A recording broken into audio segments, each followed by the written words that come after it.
안녕하세요, 여러분. 범덕입니다. 오늘 소개해드릴 사건은 제가 살고 있는 호주 시드니에서 벌어진 사건인데요. 태어난 지 이틀밖에 안 된 아기가 진짜 흔적 하나 없이 사라집니다.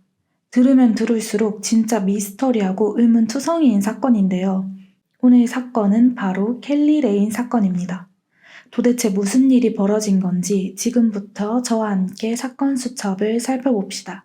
먼저 사건의 주인공인 켈리 레인이 어떤 사람인지부터 같이 살펴볼게요. 켈리는 1975년 3월 21일에 시드니의 페어라이트라는 동네에서 태어났어요.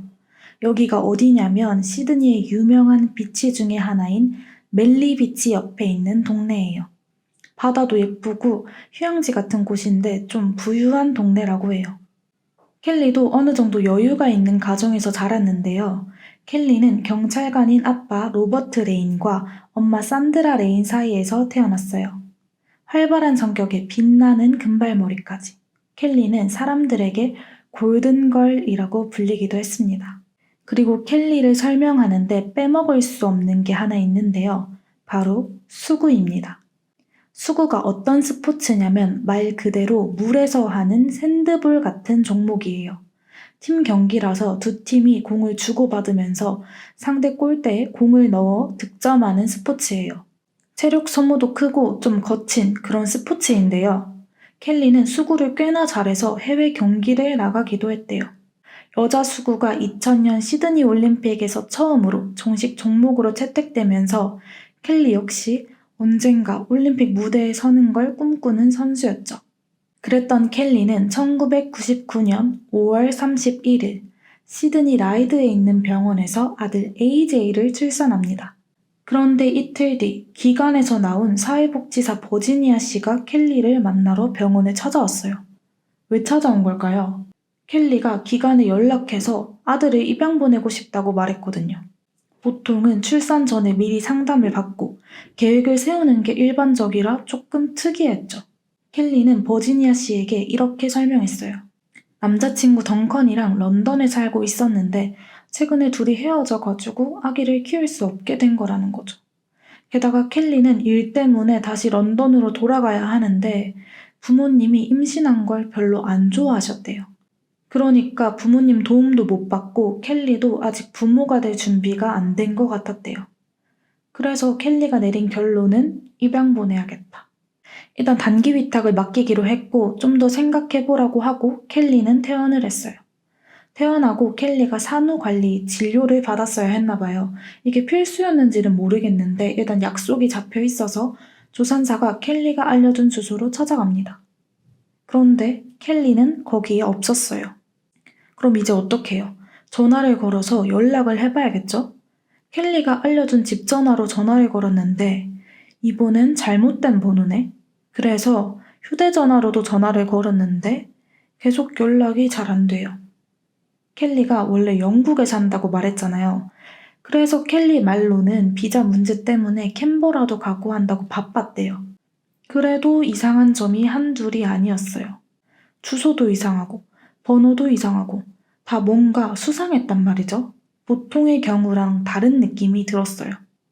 그래도 일단 켈리가 하기로 한 단기 위탁이 한 달짜리고 그 기간이 끝나야지 공식적으로 입양 보내겠습니다 하고 서류에 서명을 할 수 있단 말이에요. 그래서 기간이 끝나고 만나기로 약속을 했는데 그날 켈리가 나타나지 않았어요. 계속 연락을 시도하다가 켈리가 알려준 친구 번호로도 전화를 했는데 그것마저 잘못된 번호였습니다. 결국 사회복지사 버지니아 씨는 이 사건을 이제 NSW, 켈리가 살고 있는 주의 사회복지부로 넘겼어요. 그리고 버지니아 씨는 아기 아빠와 연락이 닿을까 싶어가지고 아기 아빠라고 적힌 켈리 남자친구 던컨에게 연락을 시도합니다. 덩컨은 럭비 선수였거든요. 계속 연락을 시도했지만 실패하니까 덩컨이 시드니에서 활동했던 럭비 클럽에다가 편지를 보내가지고 전달되게끔 했어요. 연락이 됐을까요? 연락이 되긴 했는데 덩컨이 이런 말을 합니다. 제가 아기 아빠라고요? 전 아니에요. 켈리랑 20대 초반에 몇 년 만난 건 맞는데 전 이미 18개월 전에 켈리랑 헤어졌어요. 그리고 별다른 연락도 안 했고요. 그리고 제가 알기로 켈리는 런던이 아니라 시드니에 있는 걸로 아는데요. 그러니까 아기 아빠라고 알려준 사람도 진짜 아기 아빠가 아니었던 거죠. 켈리에게 아니 이게 어떻게 된 거냐 하고 물어보니까 켈리는 그제서야 거짓말이었다고 인정을 합니다. 나쁜 의도로 한 건 아니고 아이가 사랑으로 태어난 아기라고 믿으면서 자라는 게 아기한테 좋을 것 같아서 그랬던 거라고 했어요. 켈리는 아들 AJ의 아빠는 던컨이 아니라 에런 윌리엄스라고 말했어요. 켈리 말에 따르면 에런을 런던에 살던 당시에 만났는데 에런도 켈리가 임신한 걸 알고 입양에도 동의했다고 말했죠. 따로 연락처나 구체적인 건 못 알려줬지만 에런이 아기 아빠 맞다고 진술서에도 서명을 했습니다. 켈리가 아는 건 호주인인 거랑 런던 바클레이즈 은행에서 일하던 직원이라는 게 전부였죠. 근데 또 이상한 건 은행에 확인을 해보니까 에런 윌리엄스? 그런 직원은 없었어요. 켈리가 덩컨 말대로 런던에 산 적이 없다는 걸 고려하면 놀랄 일도 아니죠. 점점 켈리가 너무 수상하지 않나요? 거짓말을 지금 너무 많이 했잖아요. 켈리 말을 듣고 퍼즐이 풀리는 게 아니라 점점 더 복잡하게 흘러갑니다. 근데 그 다음으로 밝혀진 제일 큰 거짓말. 켈리는 버지니아 씨에게 AJ가 첫 아이라고 말했어요. 근데 다른 사회복지사인 존이 이런 기록을 찾았습니다. 켈리가 1995년 3월에 여자아이를 출산했고 1년 좀 지나서 1996년 9월에도 여자아이 티건을 출산했던 거예요. 버지니아 씨한테 왜인진 모르겠지만 거짓말을 한 거죠. 셋째 AJ 출산할 때 의료진도 출산하신 적 있냐 물어보니까 그 질문에는 또 딸을 낳았었고 런던에서 시드니까지 같이 왔다는 식으로 대답을 했대요. 도대체 뭐가 진짠지 알 수가 없죠. 아무튼 그럼 저 아이들은 어떻게 됐냐? 일단 둘째인 티건 말고는 아이들의 정확한 이름은 공개되지 않아서 편의상 첫째 아이를 제인이라고 할게요.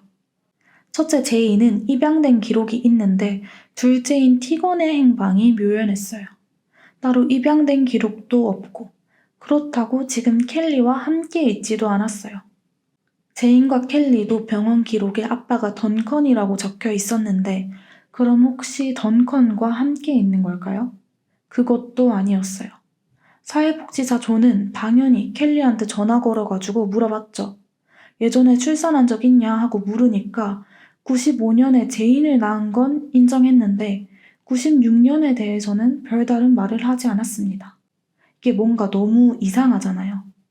켈리는 계속 거짓말을 하고 티건의 행방은 찾을 수 없으니까 존이 이걸 경찰에 알려야 할 것 같다 라고 켈리한테 말을 합니다. 그러자 처음 낳은 사회복지사 버지니아 씨 있죠. 켈리가 버지니아 씨와 먼저 상의를 하고 싶다고 부탁을 해서 일단 기다렸어요. 켈리는 버지니아 씨한테 이렇게 말을 합니다. 3명의 아이를 낳은 게 맞고 둘째 아이인 티건은 퍼스의 한 가정에서 살고 있다고 말했어요. 그 사람들과 아이를 낳기 직전에 친해졌는데 오랫동안 연락을 하지는 못했대요. 또 켈리 부모님이 런던에 살고 있는데 곧 호주로 올 거라는 말도 했죠. 아무튼 존은 이 이야기를 전해 들어도 여전히 왜 거짓말을 한 건지 의심스러워서 결국 경찰에 이 소식을 알렸습니다. 경찰 조사를 통해서 티건이 없어진 그날의 행방이 밝혀졌는데요. 당시 21살이었던 켈리는 1996년 9월 11일 수요일 오후에 시드니 어번 병원에 도착했어요. 어번은 켈리 부모님 집이랑은 거리가 좀 있는데요. 어번이 시드니 서쪽에 있어서 페어라이트랑은 약 35km 정도 떨어져 있었어요. 켈리가 어번의 병원을 방문한 건 처음이었습니다. 원래 다니던 병원은 아니었다는 거죠. 켈리는 병원에 가서 원래는 집에서 개인 조산사랑 출산을 하려고 했는데 출산이 늦어지면서 출산 예정일이 지나서 못하게 됐다라고 말했어요. 그리고 켈리는 유도분만을 하고 싶다고 했죠. 임신한 지 얼마나 됐는지 따로 기록을 가져오진 않았고 조산사 번호를 알려줬는데 연락을 해도 연락이 안 됐고 결국 다음날 유도분만을 하기로 합니다. 1996년 9월 12일 목요일 오후 8시, 티건이 태어났어요. 켈리 말로는 이미 출산 예정일이 지났다고 했는데 막상 출산을 하니까 그게 아니라 2주 정도 이른 출산처럼 보였어요. 암튼 켈리는 빠르게 회복을 하고 티건과 잘 있는 것처럼 보였는데 켈리를 병문안 오는 사람이 아무도 없었어요. 출산도 혼자 하러 오고 병문안도 아무도 안 오니까 걱정이 되잖아요. 나이도 어린 산모인데 병문안을 아무도 안 오는 게 흔한 일이 아니니까 사회복지사가 13일 켈리를 만나러 왔어요. 켈리는 사회복지사 알리시아에게 이렇게 말을 합니다. 켈리랑 티건 아빠인 던컨이 최근에 퍼스에서 시드니로 이주해가지고 아무도 못 온 거라고요. 던컨도 원래 오는 거였는데 출산이 늦어지면서 해외에 럭비 경기를 하러 가야 돼서 못 왔대요. 그렇게 켈리는 티건한테 모유수유도 하고 함께 시간을 보냈는데 다음날 퇴원을 하고 싶어 했어요. 알리시아는 걱정이 되긴 했지만 켈리가 집에 가면 자기 돌봐줄 사람도 있고 던컨도 다음 주면 돌아오고 부모님도 곧 오신다 말을 하니까 병원에서도 오케이 합니다. 그래서 9월 14일 켈리와 티건은 퇴원을 하기로 했어요. 퇴원하기 전에 마지막으로 담당 의사가 티건을 검진하고 서류 몇 개 제출하고 가면 되는 거였어요. 메디케어라고 국가에서 운영하는 건강보험이 있는데 이 서류랑 출생등록 서류, 신생아 검사 동의서 등 신생아니까 제출할 서류가 많았거든요. 근데 이걸 마저 마무리하지 않은 채로 켈리는 티건과 함께 퇴원을 했어요. 간호사가 켈리 병실에 들어오니까 켈리는 이미 사라져 있었죠. 켈리가 11시에서 12시 사이에 업원에 있는 병원에서 퇴원을 한 걸로 추정이 되는데요. 3시쯤 켈리는 페어라이트에 있는 부모님 집에 혼자 도착을 했어요. 그리고 몇 시간 뒤 멜리에서 열린 결혼식에 던컨과 같이 참석을 합니다. 던컨이 켈리 부모님 집으로 왔고 켈리 엄마가 두 사람을 결혼식장까지 태워줬어요. 결혼하는 부부는 켈리의 친한 친구는 아니었고 던컨 가족의 오랜 지인이었나 봐요. 결혼식에 간 켈리는 다른 하객들과 다를 바 없었어요. 뭔가 힘들어 보인다거나 불안해 보인다거나 아파 보인다거나 그런 모습은 없었어요. 뭔가 특별히 이상해 보이지도 않았고 사람들과 잘 어울렸죠. 그럼 티건은 어디로 갔을까요?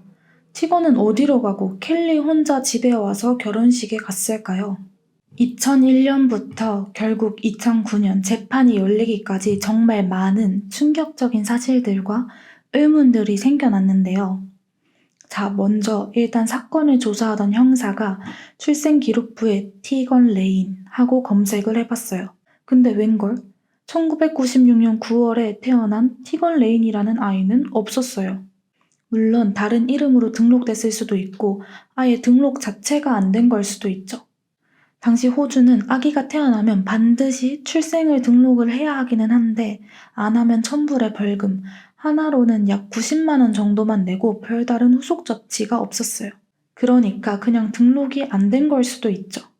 그리고 병원 기록을 보니까 조선사가 줄리 멜빌이었어요.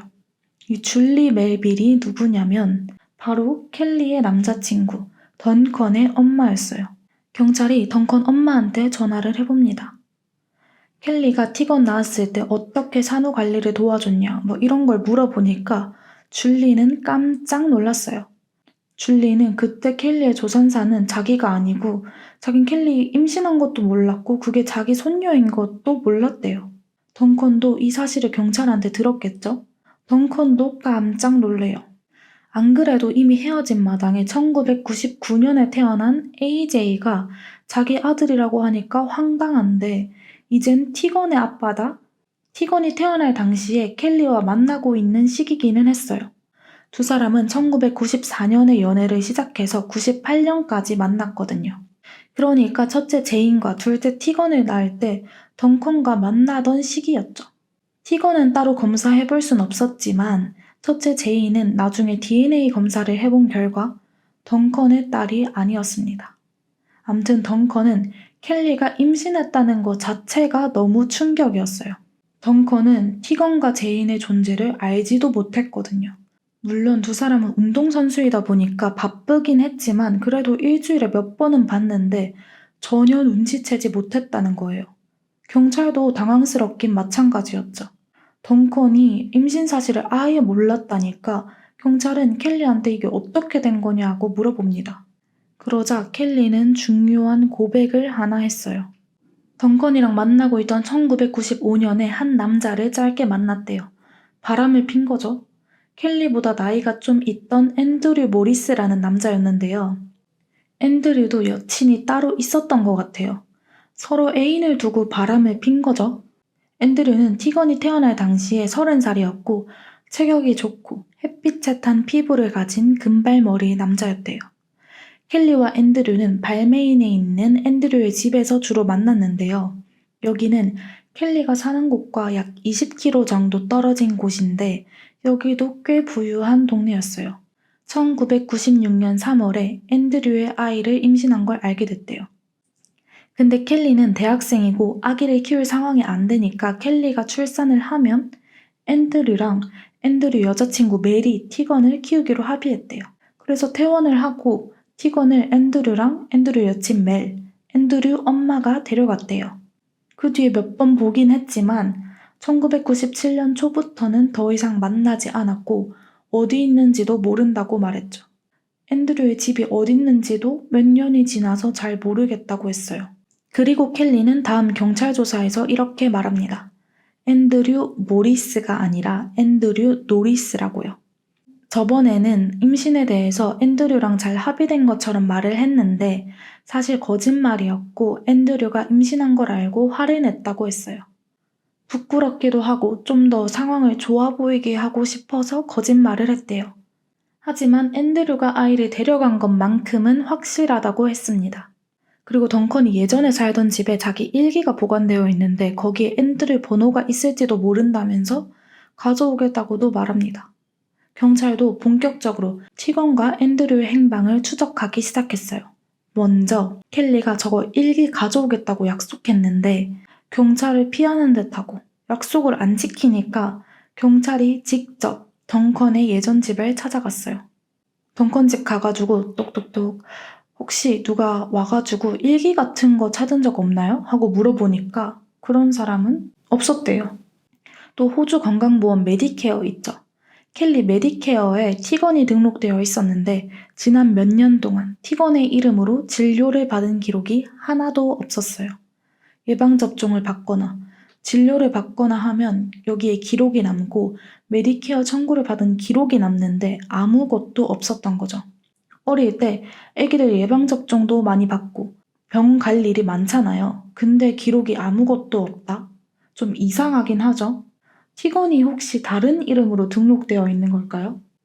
아무튼 초등학교에 공문도 보내서 9월 12일에 태어난 티건이라는 학생이 있는지도 찾아보고 행방을 찾기 위해서 열심히 노력을 했어요. 그리고 혹시나 티건을 정식으로 입양 보낸 게 아니라 그냥 불법적으로 돈을 좀 받고 누군가한테 팔아서 애를 보냈나 싶어가지고 켈리의 계좌를 확인해봐도 뭐 별다른 점이 없었대요. 딱히 켈리의 돈 씀씀이가 변한다거나 하지도 않았고요. 덩컨의 예전 집도 혹시 몰라서 샅샅이 수색을 했는데 티건에 대한 단서는 아무것도 나오지 않았어요. 그리고 경찰은 앤드류도 열심히 찾아봤는데요. 앤드류가 티건이 태어났을 때 30살이라고 했으니까 그 나이대 남자 중에 앤드류가 있는지를 찾아봤는데 그런 사람은 존재하지 않았어요. 주민등록부, 선거관리위원회, 국세청 등 여기저기 다 찾아봐도 그 당시에 발메인에 살면서 켈리를 아는 앤드류 노리스는 없었습니다. 그리고 켈리는 앤드류가 시드니 대학교에서 공부했었다고 해가지고 찾아보니까 학생 중에 그런 학생은 없었어요. 모르겠어요. 앤드류라는 사람이 존재한 게 맞는 건지 아니면 존재는 하는데 켈리에게 다른 이름을 알려준 건지. 다른 이름을 알려준 거면 아무리 찾아도 안 나올 수도 있죠. 시드니 대학교도 호주 명문대니까 잘 보이고 싶어서 켈리한테 시드니 대학교 다닌다 이렇게 거짓말을 한 건지 아니면 켈리가 거짓말을 한 건지는 모르겠지만 아무튼 켈리가 주장하는 티건의 친아빠 묘사에 딱 맞는 사람은 아무도 나오지 않았어요. 경찰이 다시 켈리 불러서 티건 어디 갔냐고, 혹시 죽인 거 아니냐 하고 물어보니까 강하게 부인합니다. 켈리는 여전히 앤드류가 아기를 데려갔고 어딨는지 모른다 라고 주장을 해요. 그리고 경찰과 켈리는 앤드류 집을 찾으러 발메인으로 갑니다. 시간이 많이 지나기도 해서 찾을 수 있을진 모르겠지만 일단 켈리는 가보기로 했어요. 발메인 이곳저곳 돌아다니면서 앤드류 집을 찾는데 그러다가 켈리가 한 아파트를 딱 지목을 합니다. 위즈비치 스트리트에 있는 한 아파트였어요. 켈리의 기억 속 집이랑 비슷하다고 여긴 것 같다 라고 했는데 켈리 말로는 거기에 앤드류랑 여자친구 멜도 함께 살았대요. 드디어 앤드류 행방에 한 걸음 가까워지나 했죠. 근데 세입자 기록을 확인해 보니까 앤드류 노리스라는 이름은 없었어요. 그 아파트에 사는 다른 사람들도 앤드류를 아는 사람은 아무도 없었죠. 켈리가 아파트를 착각한 건지 아니면 거짓말을 한 건지는 모르지만 여전히 앤드류의 행방을 알려주는 단서가 하나도 없다는 건 확실했어요. 또 중요한 거는 바로 켈리의 3번의 출산이에요. 켈리는 출산을 3번 했는데 그걸 아무도 몰랐어요. 남자친구였던 덩컨만 몰랐던 게 아니라 켈리 부모님, 친구, 동료들, 코치님까지 다 몰랐어요. 이게 가능한가 싶은데 몰랐대요. 켈리가 수구 선수라고 했잖아요. 그럼 수영복을 입고 훈련을 하는데 안 들킨 거죠. 게다가 수구가 엄청 힘든 운동이라고 했는데 실제로 제일 힘든 올림픽 종목 중 하나라는 말도 있어요. 수구는 8분씩 총 4번의 경기를 진행하는데 그동안 발이 닿으면 안 돼서 계속 물에 떠 있어야 하고요. 몸싸움이 많고 거친 스포츠다 보니까 수영복이 벗겨지거나 할까봐 여자 수구는 지연 중계를 하거나 무관중으로 하고 생방송을 하지 않을 정도래요. 그냥 임신을 안 한 일반인이 하기에도 너무너무 힘들 것 같죠? 그런데 켈리는 임산부의 몸으로 수구를 한 게 진짜 체력이 미친 것 같아요. 이게 안 들키겠다는 도끼 때문인지 선수라서 체력이 강해서 그런 건지 몰라도 진짜 말이 안 되는 체력인 것 같아요. 그리고 부모님이랑 같이 살았는데 부모님한테도 안 들키고 남자친구도 있었는데 남자친구한테도 그걸 숨길 수 있었다는 게 가능한가 싶긴 한데 켈리가 해냈으니까 가능한 거죠. 놀랍지 않나요, 진짜?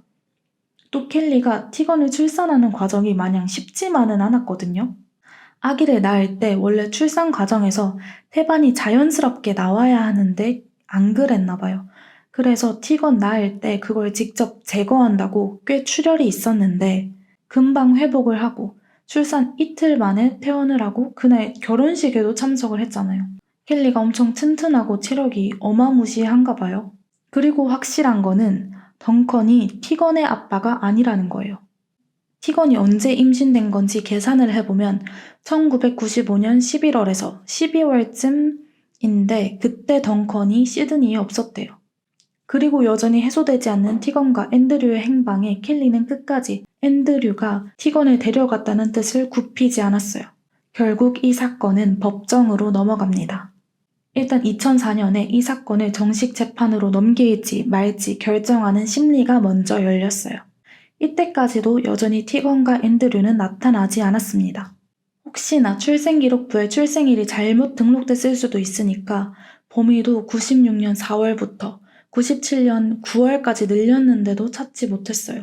1996년 NSW주에서 익명으로 버려진 아기도 없었고 아빠 이름이 앤드류거나 아예 없는 경우 등 다양하게 찾아봤지만 티건은 없었습니다. 그리고 켈리는 계속 앤드류가 티건을 데려갔다고 이야기를 했어요. 이제 이 사건은 기사와 뉴스를 통해서 호주 전역으로 퍼져나갑니다. 이 사건은 엄청 관심을 받았어요. 켈리가 3번이나 비밀스럽게 임신을 한 사실과 켈리의 밝혀진 사생활에 사람들은 수군거리기 시작했죠. 켈리의 사생활이 다 드러났고 사람들은 이런 자극적인 사실에 관심이 쏠렸어요. 중요한 건 켈리의 사생활이 아니라 티건의 행방이지만 사람들은 이런 자극적인 사실에 관심이 쏠린 거죠. 그리고 경찰은 공개적으로 사람들에게 티건을 혹시 입양한 사람이 있다면 제발 나와달라고 호소했어요. 또 혹시 아기가 없었는데 갑자기 96년도에 아기가 생긴 부부가 있다면 알려달라고도 호소했죠. 하지만 아무도 나타나지 않았어요. 그리고 어번병원의 CCTV도 확보하지 못했어요. 티건이 사라진 게 1996년이고 수사를 몇 년이 지나서 시작했으니까 그걸 생각하면 못 찾는 게 당연하죠. 결국 심리에서 새로운 결정적인 증거가 나오진 않았지만 정식 재판으로 넘기기로 합니다. 켈리는 위증 3건과 살인 1건으로 재판을 받았어요. 그 과정에서 새롭게 드러난 사실들이 있었는데요. 일단 켈리가 어번병원에서 티건을 출산하기 전에 다른 병원에서도 여러 차례 유도분만을 요청했대요. 근데 다른 병원에서는 자세하게 몇 주 됐고 그런 기록은 없으니까 거절한 거예요. 그래서 켈리는 어번병원으로 갔고 거기서 티건을 낳은 거죠. 이건 어디까지나 추측인데 아마 켈리가 결혼식을 가야 하는데 가기에는 만삭에 너무 배부른 상태로 갈 수도 없고 혹시나 거기서 진통이 와도 큰일이니까 그 전에 유도분만을 하려고 했던 게 아닐까 싶어요. 그리고 드러난 또 다른 사실. 여러분, 켈리의 첫째 제인 있잖아요. 이때의 임신이 켈리의 첫 임신이 아니었습니다. 제인을 임신하기 전에 켈리는 이미 2번의 임신을 했었어요. 켈리는 1992년 17살의 나이로 처음 임신을 했습니다. 아기의 아빠는 켈리의 첫 남자친구였어요. 이걸 남자친구한테만 말하고 다른 사람들한테는 비밀로 했는데 아기는 어떻게 했냐? 너무 어린 나이에 임신을 했고 키울 수 있는 상황도 아니니까 결국 두 사람은 낙태를 하기로 했대요. 병원에 켈리가 혼자 가서 시술을 받고 왔는데 켈리가 많이 충격을 받은 것 같았대요. 그리고 1993년 말에 켈리는 다시 한번 임신을 했지만 이번엔 모두에게 비밀로 했어요. 그리고 혼자 병원에 가서 시술을 받고 왔습니다. 이런 사실도 드러났는데요. 켈리의 셋째 아이, 1999년에 낳은 AJ 있죠. AJ도 시술을 받으려고 했던 것 같아요. 병원 직원이 뉴스를 보고 연락을 하면서 드러난 사실인데 1996년 2월쯤에 켈리가 퀸즐랜드 한 병원에 자기 임신 24주 차인데 낙태를 하고 싶다고 연락을 했어요. 그리고 켈리 혼자 병원에 찾아왔는데 원래 병원에서 아무리 늦어도 25주를 넘어가면 시술을 할 수 없단 말이죠. 근데 이제 켈리가 병원에 와서 검사를 받으니까 이미 25주가 넘어가지고 시술은 못 받고 다시 시드니로 돌아갔대요. 그러면 왜 첫 번째랑 두 번째 임신은 시술을 받았고 그 이유는 다 출산을 했는지도 의문이지 않나요? 또 세 번째, 네 번째는 출산을 했는데 왜 다섯 번째는 다시 시술을 받으려고 했는지도 의문이에요. 이런 사실들이 다 재판에서 드러났고 검찰이 유죄를 주장하는 포인트 중 핵심은 3가지였는데요. 첫 번째, 사라진 2시간. 9월 14일 토요일 켈리는 11시에서 12시쯤 병원에서 퇴원해서 3시쯤에 부모님 집에 도착을 했는데 병원에서 집은 차로 1시간 정도 걸리는데 2시간 정도가 비는 거죠. 검찰은 이 빈 시간 동안 무언가 일이 벌어졌다고 본 겁니다. 두 번째, 아이가 존재한다는 증거가 없다.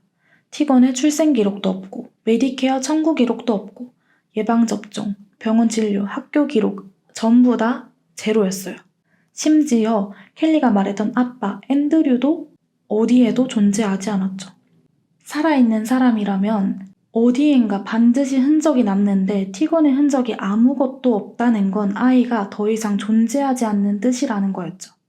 세 번째, 계속된 은폐와 거짓말을 하는 패턴. 켈리는 임신 사실을 숨겼고 많은 거짓말들을 했어요. 그리고 과거 여러 번 임신, 출산을 했지만 그때마다 아이를 직접 키우지 않으려는 행동 패턴을 보였다는 거예요. 여기서 변호인단은 이렇게 반격을 합니다. 첫째, 직접적인 증거가 없다. 시신도, 살해 도구도, 사망 원인도 없어요. 이건 정황뿐인 사건이지 살인을 입증할 실질적인 증거가 없다는 거죠. 둘째, 다른 가능성을 완전히 배제할 수 없다. 출생 등록이 누락됐을 수도 있고 가명을 썼거나 정말로 누군가에게 아이를 맡겼을 수도 있다는 겁니다. 켈리의 말처럼요. 셋째, 켈리의 패턴은 살인에 대한 증거가 아니다. 과거의 낙태 이력이나 입양 경험을 두고 양육을 회피해온 사람이라고 일반화할 순 없다는 거예요.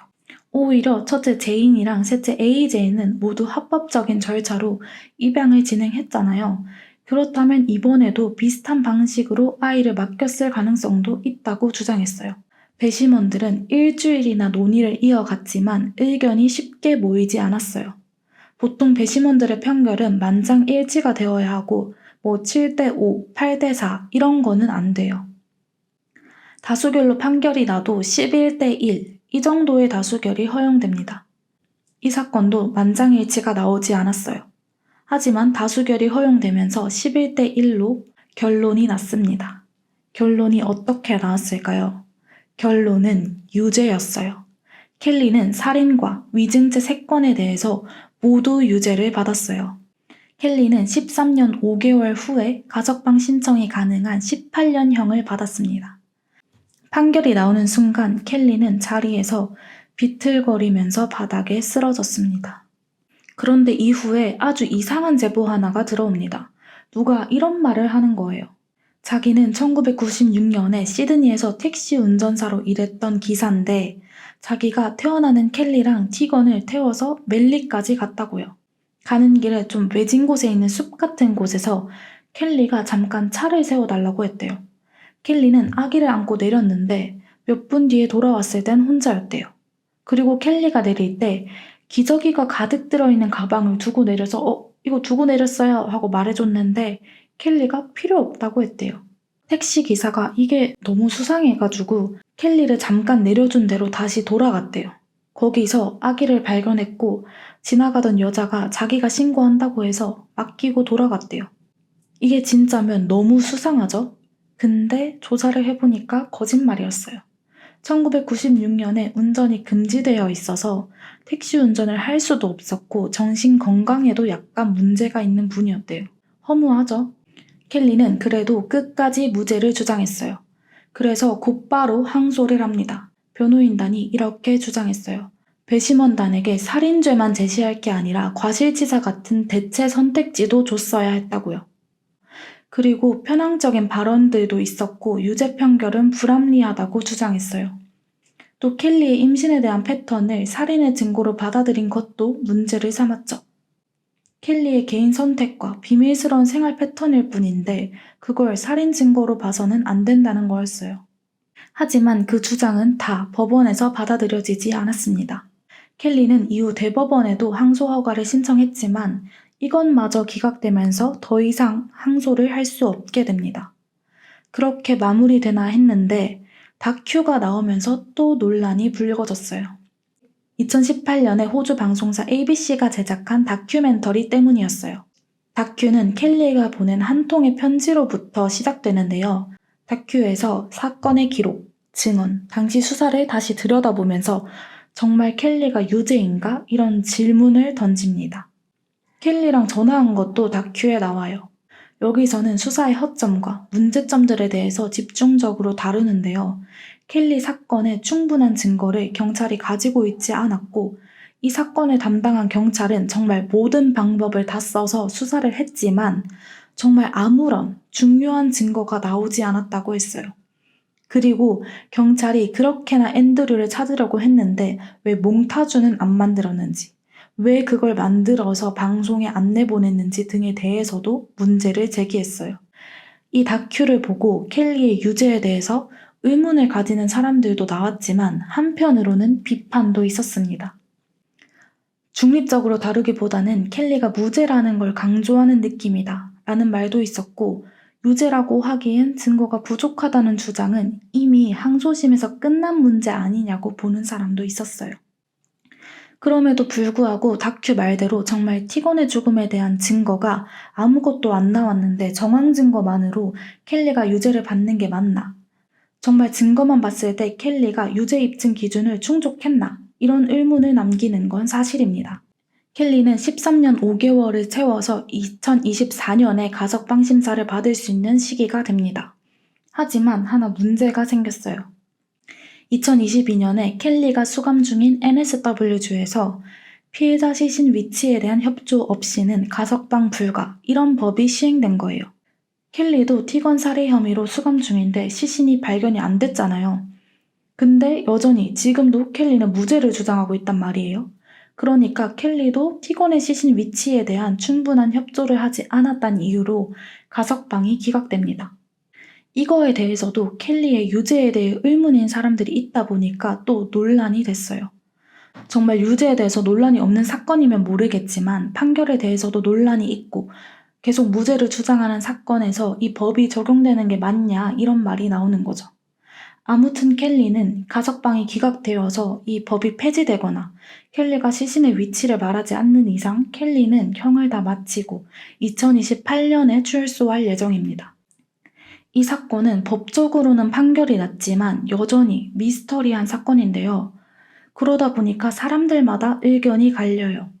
그래서 저번 영상에 나온 독버섯 사건의 범인이었던 에린도 이 사건에 대해서 이야기하려고 켈리 레인 사건 페이스북 그룹까지 가입을 해서 사람들이랑 이야기를 한 거예요.